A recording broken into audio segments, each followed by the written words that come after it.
अर्थात् हरेक दिन दिउँसो 1:45 बजेदेखि।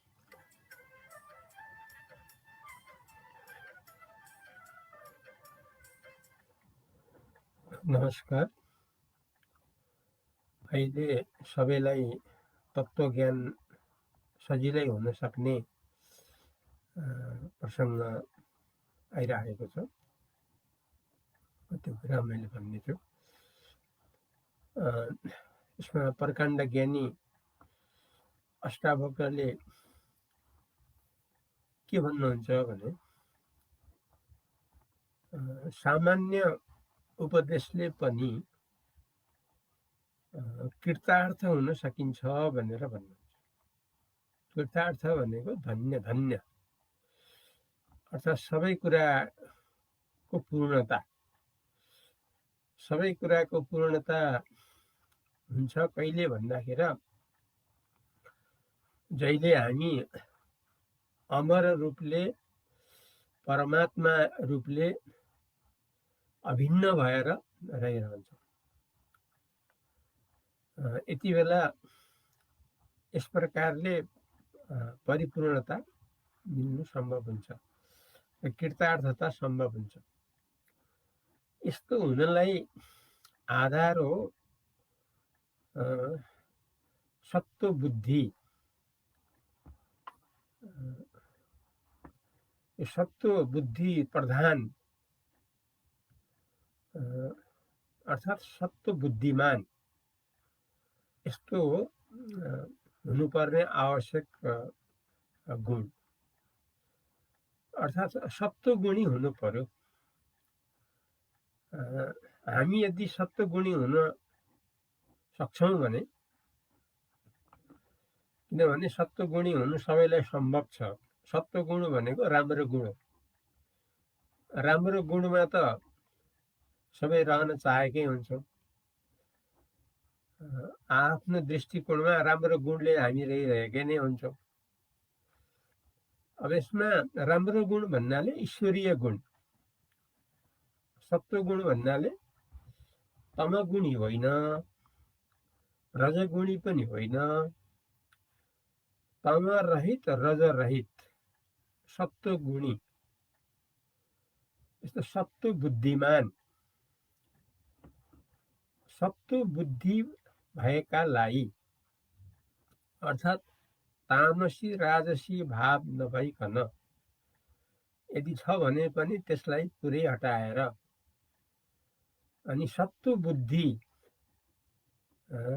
हुनेलाई अथवा सत्व बुद्धि बनाएकोलाई, तम र रजगुण छोड्ने बित्तिकै अर्थात् तमगुण रजगुण वास्तवमा ठिक होइन, सत्वगुण नै ठिक हो भन्ने यस्तो स्वीकार गर्ने बित्तिकै यस्तो योग्यतामा कृतार्थ हुन सकिने हुन्छ। सामान्य उपदेशले पनि यसरी प्रकाण्ड ज्ञानी अष्टावक्रले भन्नुहुन्छ, तथोपदेशेन कृतार्थ सत्व बुद्धिमान भनेर यसरी श्लोक सुरु गर्नुहुन्छ। यो संसारको प्रसिद्ध अष्टावक्र गीताको 15 प्रकरणको पहिलो श्लोकको पहिलो लाइन हो। यथा तथोपदेशेन अर्थात् सामान्य अक्कल झुक्कलमा सुनेको उपदेशले पनि कहीँ कतै राम्रो शब्द सुन्नुको आधारबाट मात्रै पनि के हुन सकिन्छ भन्दाखेरि कृतार्थ हुन सकिन्छ, धन्य धन्य हुन सकिन्छ। किनभने सत्व बुद्धिमान भएको हुनाले, सत्व बुद्धि भएको हुनाले। सत्व बुद्धि भनेको ईश्वरीय बुद्धि। अब ईश्वरीय बुद्धि हुनेलाई त सजिलो भयो नि, अत्यन्त सजिलो भयो। प्रकाण्ड ज्ञानीबाट तत्त्वको उपदेश सुन्ने बित्तिकै त्यसमा परिणति हुनु अत्यन्त सजिलो हुन्छ। जस्तो उदाहरणमा सत्व प्रधान गुणी जो नेपालको मिथिला नरेश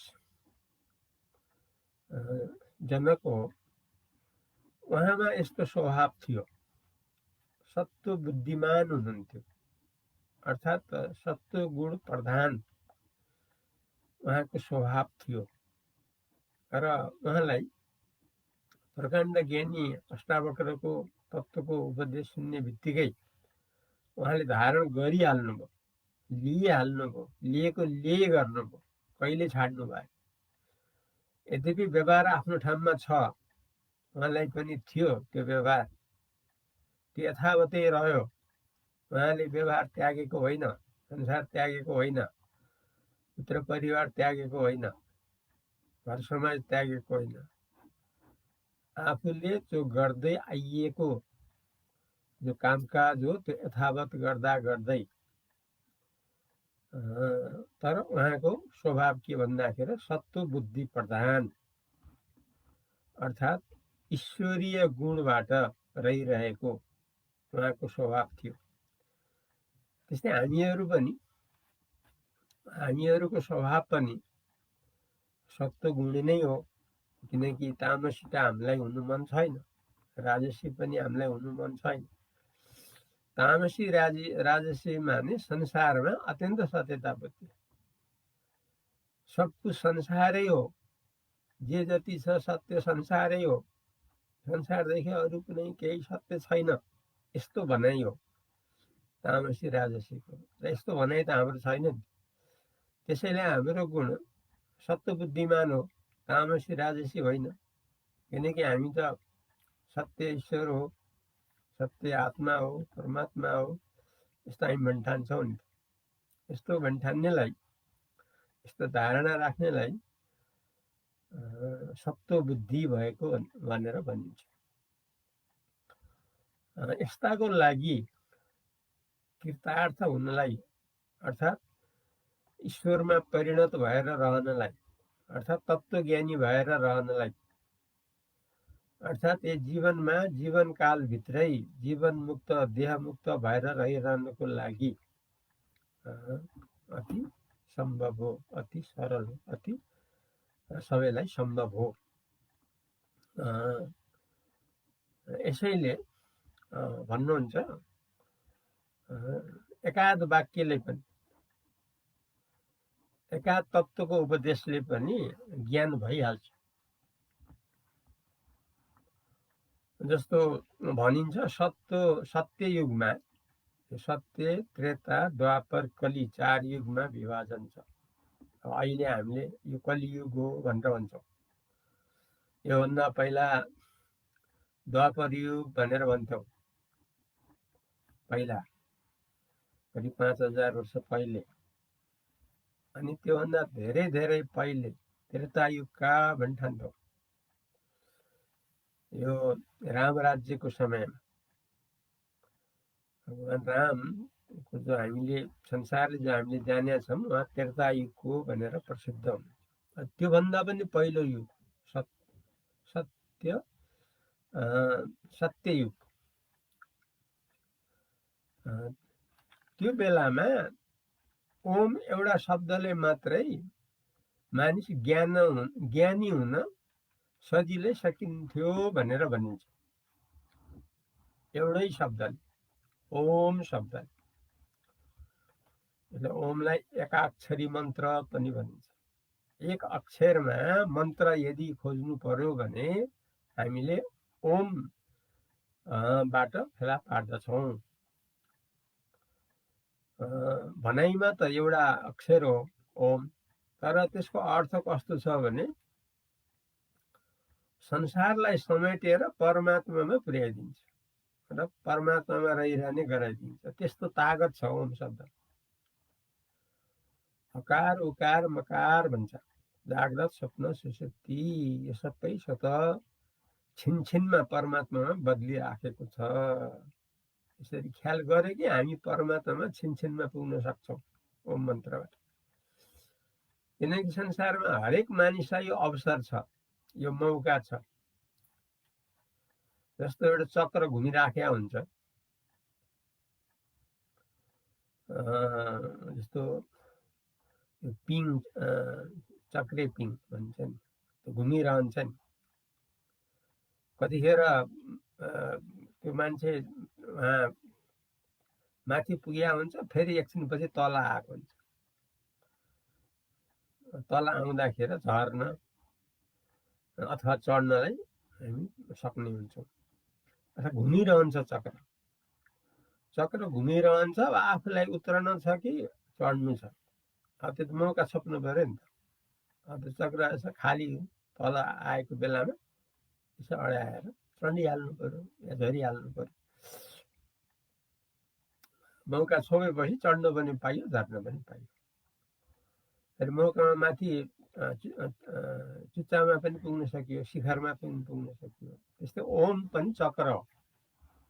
अब यो घुमिराखेको छ, जाग्रत पछि स्वप्न, स्वप्न पछि सुषुप्ति, सुषुप्ति पछि जाग्रत, जाग्रत पछि स्वप्न, स्वप्न पछि सुषुप्ति, यस्तो घुमिराखेको चक्र। अनि त्यो चक्रमा के छ भने बिचबिचमा सन्धिकाल छ। ठ्याक्कै परमात्मालाई हामीले भेट्छौँ सन्धिकाल। जाग्रत स्वप्न सुषुप्ति सिद्धिएपछि त अझ मजाको खाली ठाउँ हामी भेटाउँछौँ। त्यसलाई तुरीय भन्छ, तुरीय, तुरीयातीत भनिन्छ। त्यो परमात्माको पद हो, आत्मा परमात्माको पद हो। त्यसलाई हामीले त्यो मौका आउने बित्तिकै हामीले त्यसलाई छोपिहाल्न सक्छौँ, रहिहाल्न सक्छौँ, सधैँलाई मुक्त हुन सक्छौँ। ओमको यस्तो छ चमत्कार। हुनाले सत्ययुगमा एउटा केवल ओम अक्षरले मात्रै, अर्थात् ओम एकाक्षरी मन्त्रले मात्रै मान्छेहरू मुक्त हुन सक्नुहुन्थ्यो भनिन्छ। अहिले पनि सकिन्छ, अहिले झन् सजिलो छ, सत्ययुगमा झन् सजिलो छ। ईश्वरको नियति त्यस्तै छ। सत्ययुगमा यो ईश्वरको प्रयासबाट छिटो सफल हुन सकिन्छ। सत्ययुगमा भन्दा पनि कलियुगमा छिटो फल पाउन सकिन्छ भनिन्छ। दुष्कर्म, नराम्रो कर्म गरे पनि त्यो नराम्रो फल तुरुन्तै पाउन सम्भव हुन्छ, राम्रो गरे पनि तुरुन्तै सम्भव हुन्छ। हामी राम्रोको प्रसङ्गमा छौँ, राम्रो गर्नाले हामी मुक्त पनि हुन सक्छौँ। अच्छा, हाम्रो प्रसङ्ग के छ भने कृतार्थ सत्व बुद्धिमान भन्ने छ। सत्व बुद्धि, ईश्वरीय बुद्धि भएपछि के हुन्छ भने कृतार्थ हुन सक्यो। कृतार्थ भनेको धन्य, धन्य भनेको यो जीवन छँदैमा जीवन मुक्त, शरीर छँदैमा देह मुक्त। त्यो केवल आत्माको स्थितिबाट हुन्छ, अर्थात् केवल परमात्माको स्थितिबाट हुन्छ। यो चाहिँ नि सत्व गुणको स्वभावहरूलाई उनीहरूलाई सधैँ सम्भव छ। यसैले संसारका सबैलाई सम्भव छ। हुनाले फेरि के भन्नुहुन्छ भने त्यही उसमा श्लोकमा पछि गएर, तर जसको संसारमा मात्रै सत्यता बुद्धि छ, विमूढ भन्छ, मूढोमा जसको सत्य बुद्धि छ, यो संसार रूपी मूढोमा मात्रै जसको सत्यता बुद्धि छ, उसले जिन्दगीभर ईश्वरलाई जान्ने इच्छा अथवा ईश्वरलाई जान्ने प्रश्न जतिसुकै गरोस् होस्, आखिरीमा मोह मायाको चपेटमा सधैँ परिरहन्छ, ऊ मुक्त हुन सक्दैन भनेर भनिन्छ। यस्तो छ स्वभावले, त्यति अन्तर पर्छ। अब सत्व बुद्धिमान भए छिनभरमा पनि तत्त्वज्ञान हुन सक्ने, मुक्त हुन सक्ने त्यस्तो क्षमता हुने। तर सत्व गुणी नभइकन राजसी तामसी भइयो भने राजसी तामसीको त संसारमा लिप्तता हुन्छ, संसारमा टाँसिएको बुद्धि हुन्छ, एकदमै साँचो बुद्धि हुन्छ। यस्ताको लागि भने उसले जिन्दगीभर प्रयास गरोस्, जान्ने अनेक प्रयत्न गरोस् ईश्वरीय, तर ऊ सधैँ मायाको चपेटमा परिरहन्छ, ऊ मुक्त हुन सक्दैन भनेर त्यही श्लोकमा भन्नुभएको छ। त्यसकारणले सत्व गुण भएमा अत्यन्त सजिलो जस्तो आधार पाएर हामी संसारका सबै संसारमा जति हामी सत्यता बुद्धि गरेका छौँ त्यतिकै सत्यता बुद्धि ईश्वरमा गरेपछि, किनकि हामीलाई सत्यता बुद्धि गर्ने बानी त लगाइसकेको छ, यद्यपि संसारप्रति होला, अब त्यो संसारप्रतिको जो सत्यता बुद्धि छ ठिक त्यस्तै संसारको ठाउँमा ईश्वरमा सत्यता बुद्धि फर्काइदिएपछि त हामी फेरि हाम्रो उन्नति हामी आफैले गरिहाल्छौँ। यसरी हाम्रो कृतार्थता धन्य धन्य हुन्छ र सधैँ परमानन्दमा स्थिति हुन्छ। यो आजको प्रसङ्ग। अब भोलि फेरि नयाँ प्रसङ्ग लिएर आउनेछु। तबसम्मलाई अद्वैत प्रदीप बलरामजी सरस्वतीलाई प्रेमले बिदा दिनुहोस्। नमस्कार।